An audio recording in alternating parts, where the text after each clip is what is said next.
আসসালামু আলাইকুম। হ্যালো বন্ধুরা, তোমরা কেমন আছো? আশা করি তোমরা ভালো আছো। আমি আলহামদুলিল্লাহ ভালো আছি। আমার শখের কিচেনে তোমাদের সবাইকে স্বাগতম। প্রতিদিনের মতো আবারও একটি রেসিপি নিয়ে আসলাম, নিমকি রেসিপি। আমি একদম দোকানের মতো নিমকি ভেজে তোমাদের দেখাবো, আর একদম সঠিক মাপ দিয়ে তোমাদের এই নিমকিটা তৈরি করে দেখাবো কিভাবে ময়দা মাখতে হবে। একদম সঠিকভাবে তোমাদের এটা দেখাবো। তোমরা প্রথম থেকে শেষ পর্যন্ত দেখবা। চলো শুরু করি।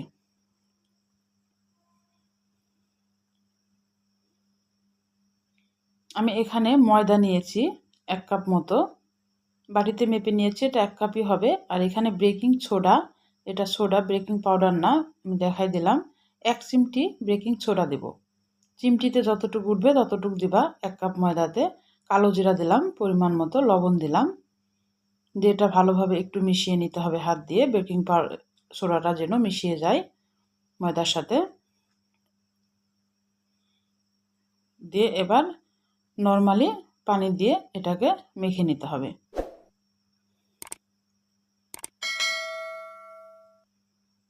পানিটা একটু অল্প অল্প করে দিয়ে ডোটাকে মেখে নিতে হবে।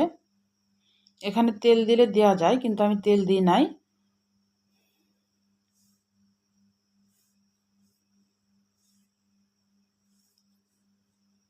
একটা রুটির ডোয়ের মতো করে এটা মেখে নিতে হবে।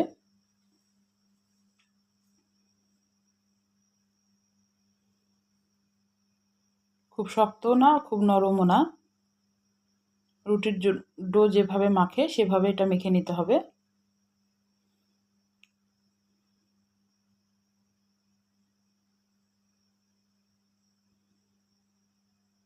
আর একটু সময় ধরে কিন্তু মাখতে হবে। দিয়ে আমি এটাকে এখন ১ ঘন্টা রেস্টে রেখে দেব, ঢাকনা দিয়ে ঢেকে। ১ ঘন্টা পর ফিরে আসলাম।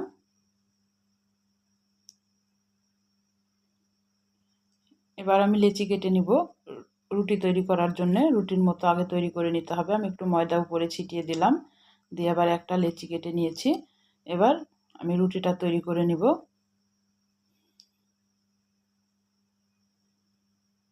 এই নিমকিটা তৈরি করা একদমই সহজ। বাড়িতে কিন্তু ঝটপট চায়ের সাথে কিন্তু বিকেলের নাস্তাতে কিন্তু এই নিমকিটা তৈরি করে খাওয়া যায়, বা তৈরি করে কিন্তু বয়মে কিন্তু এটা অনেক দিন সংরক্ষণ করা যায়। বয়মে রেখে দিলে কিন্তু এটা নরম হবে না।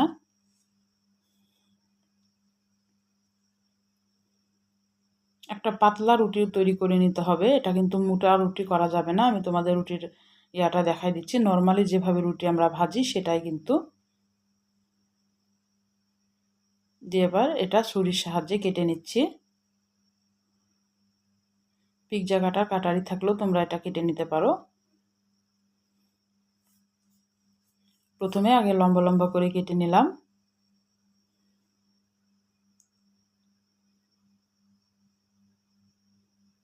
নিমকিটা কিন্তু চায়ের সাথে একদম খুবই মজা লাগে খেতে। আগে প্রথমে লম্বা লম্বা করে কেটে নিলাম, এবার সাইড থেকে ছোট ছোট করে আমি কাট দেব। এটা একটু পেছলাভাবে কাটা যায়, আমি সোজাভাবে কাটছি। তোমরা দেখে বুঝতে পারছো আমি কিভাবে কেটে নিচ্ছি এটা।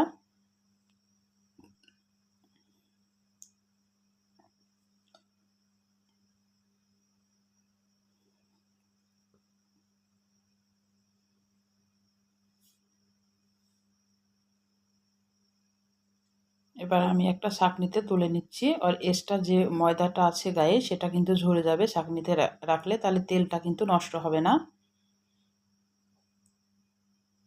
এবার আমি তেলটা গরম করে নিয়েছি, এবার দিয়ে দিলাম। দিয়ে এটা মিডিয়াম আঁচে কিন্তু ভাজতে হবে। হাই আঁচে রাখা যাবে না, না হলে উপরটা হয়ে যাবে আর ভিতরটা কিন্তু কাঁচা থাকবে। দেখো কি সুন্দর আমার নিমকিগুলা কিন্তু ফুলেছে। এবার আমি সময় নিয়ে একটু লাল করে ভেজে নিব। যখন হয়ে আসবে এমনিতে বোঝা যাবে বুদবুদটা কিন্তু কমে এসেছে।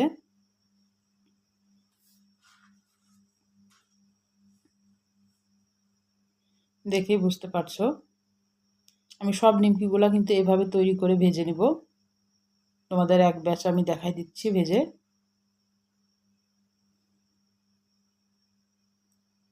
আমি এবার তুলে নিচ্ছি। আমার কিন্তু ভাজা হয়ে গেছে, লাল লাল করে ভাজা হয়ে গেছে। সবগুলা কিন্তু ফুলে গেছে নিমকি।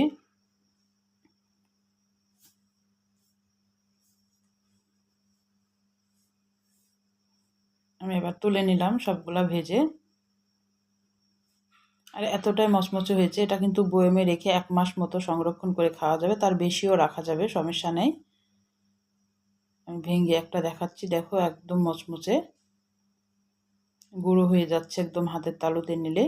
তাহলে আমার রান্নার যদি কোনো অংশ তোমাদের ভালো লাগে, প্লিজ আমার চ্যানেলটাকে সাবস্ক্রাইব করে দিও, একটা লাইক দিয়ে রান্নাটা দেখা শুরু করো, ছোট্ট একটা কমেন্ট করে জানাও আমার রান্নাগুলো কেমন লাগে। আজকের মতো বিদায় নিচ্ছি। আল্লাহ হাফেজ।